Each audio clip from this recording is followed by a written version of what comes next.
Hello everyone, welcome to genius IAS. आज का हमारा जो 5 मिनट नॉलेज सीरीज का टॉपिक है वो है जुडिशियल एक्टिविज्म।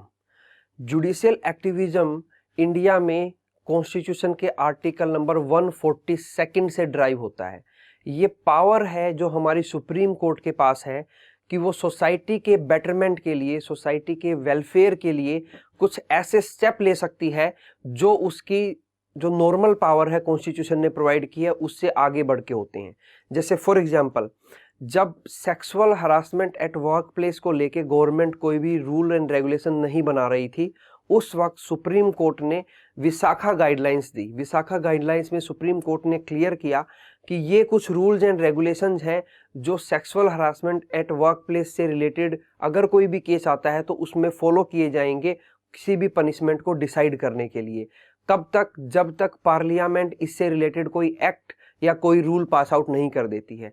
तो इस तरह के बहुत सारे एग्जाम्पल हैं जब हमारी जुडिशरी ने कुछ ऐसे रूल्स एंड रेगुलेशंस बनाए हैं सोसाइटी के बेटरमेंट के लिए, सोसाइटी के वेलफेयर के लिए। जब हमारी पार्लियामेंट ने उन टॉपिक्स पे या उन मुद्दों पे रूल्स एंड रेगुलेशन बनाने से या तो पीछे हट गए हैं या फिर अपने पॉलिटिकल बेनिफिट्स के लिए पॉलिटिकल मास्टर्स ने उन मुद्दों पे रूल्स एंड रेगुलेशन बनाना ठीक नहीं समझा, तो उस केस में सुप्रीम कोर्ट अपनी पावर, अपनी अथॉरिटी एक्सरसाइज करती है जिसको बोलते हैं judicial activism.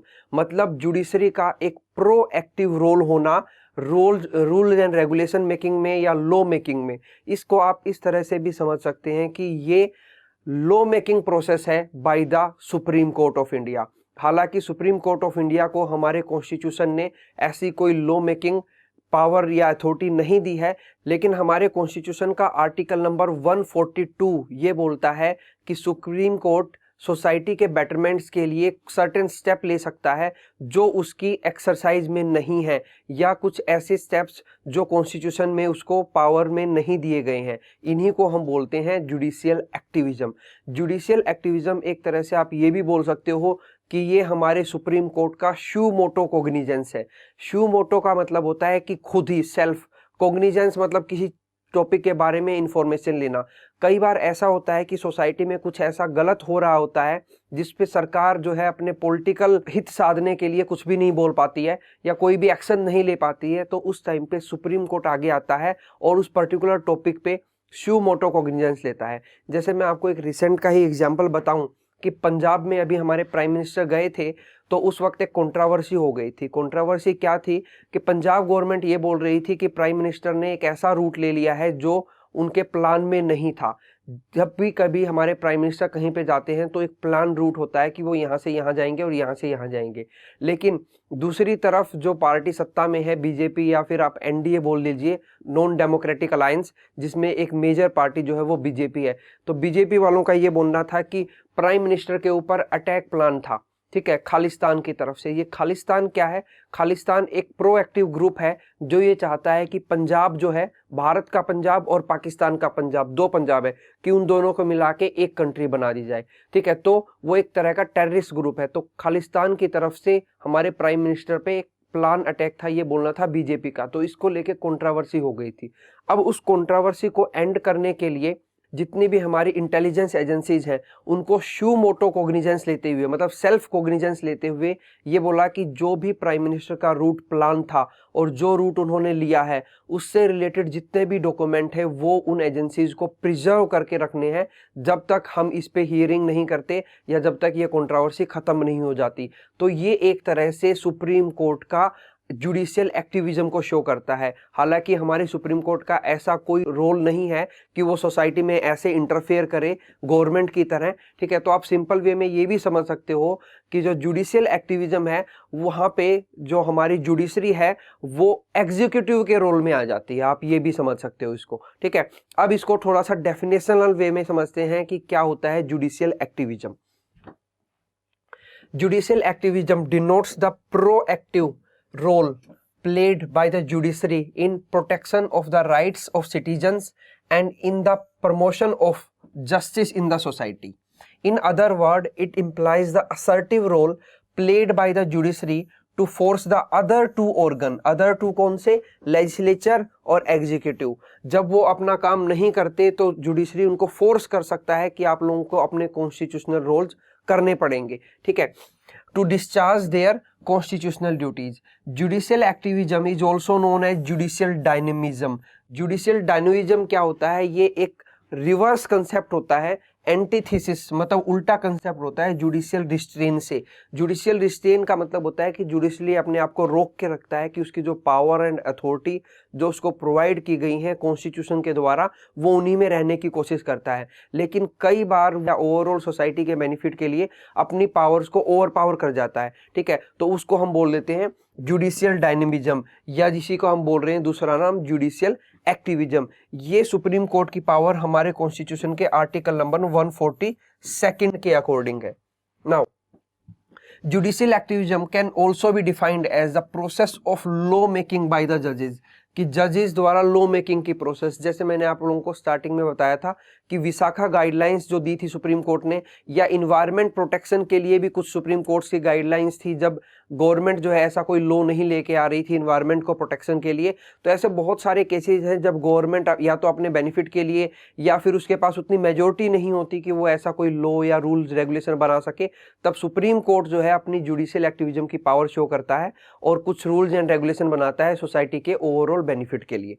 Now it means an active interpretation of the existing legislation by the judge made with a view to enhance the utility of the legislation for the social betterment.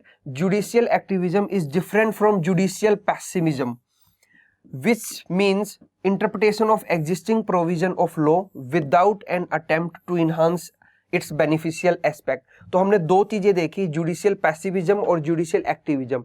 जब कोई legislation parliament के द्वारा बनाया जाता है, अगर supreme court उसके अपनी जुडिशियल पावर के अंदर रहते हुए उसको चेक करता है, तो ये उसका जुडिशियल पैसिविज्म शो करता है कि उसने अपनी हद के अंदर रह के या उसको जो कॉन्स्टिट्यूशन ने पावर्स दी थी उसके अंदर रह के उस लॉ की वैलिडिटी को चेक किया है कि वो कॉन्स्टिट्यूशन के अकॉर्डिंग है या नहीं है। लेकिन सुप्रीम कोर्ट अगर उसी लॉ में से कुछ इनडायरेक्टली और निकाल ले कि ये चीजें और भी इसमें से निकाली जा सकती हैं, ठीक है, for the overall societal benefit, तो उसको बोल देते हैं जुडिशियल एक्टिविज्म।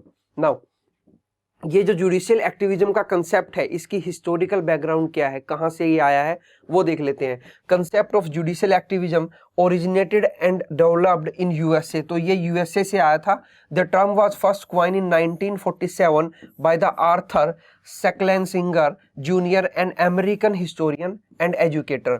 इंडिया में ये कंसेप्ट डेवलप हुआ, हमारे कुछ जजेस थे सुप्रीम कोर्ट के, उनकी कुछ इंटरप्रिटेशन से ये कंसेप्ट आया है। कौन कौन से जज थे? 1970s में ये कंसेप्ट आया था, जहां पे justice V R. Krishna Iyer, justice P N. Bhagwati, justice O Chinnappa Reddy and justice D A. Desai, इन लोगों ने कुछ इंटरप्रिटेशन किया ऐसे लॉ के, जहां से ये निकल के आया कि सुप्रीम कोर्ट के पास एक ऐसी भी पावर है जिसको बोला जा सकता है जुडिशियल एक्टिविज्म, और सुप्रीम कोर्ट उस पावर को आर्टिकल नंबर 142 के अंडर में यूज कर सकता है, ठीक है। पी.एन. भगवती का नाम एक और चीज के लिए बहुत ज्यादा फेमस है हमारे इंडियन जुडिशियल सिस्टम में, क्या आप वो बता सकते हैं कि किस चीज के लिए फेमस है? कमेंट बॉक्स में लिख के, ठीक है। नाउ अब एक कंसेप्ट है जुडिशियल एक्टिविज्म का, is closely related to the concept of PIL, public interest litigation से बहुत मिलता जुलता कंसेप्ट है ये। पब्लिक इंटरेस्ट लिटिगेशन क्या होता है? बेसिकली हमारे कॉन्स्टिट्यूशन में एक प्रोविजन है कि जो भी पर्सन प्लेंटिफ है, प्लेंटिफ का मतलब ये समझ लीजिए कि जिस पर्सन के साथ अगर कुछ गलत हुआ है तो वो अपने राइट्स के लिए लोअर कोर्ट्स, हाई कोर्ट या सुप्रीम कोर्ट में जा सकता है। लेकिन कोई भी पर्सन किसी दूसरे को अगर कोई प्रॉब्लम हो रखी है तो उसके लिए लोअर कोर्ट, सुप्रीम कोर्ट या हाई कोर्ट में नहीं जा सकता, ठीक है। इस कंसेप्ट को बोलते हैं लोकस स्टैंडाई, मतलब कि वो पर्सन खुद खड़ा हो, उसके साथ उसको क्या प्रॉब्लम है, वो दूसरे की प्रॉब्लम को लेके हमारे जुडिशियल सिस्टम में नहीं जा सकता।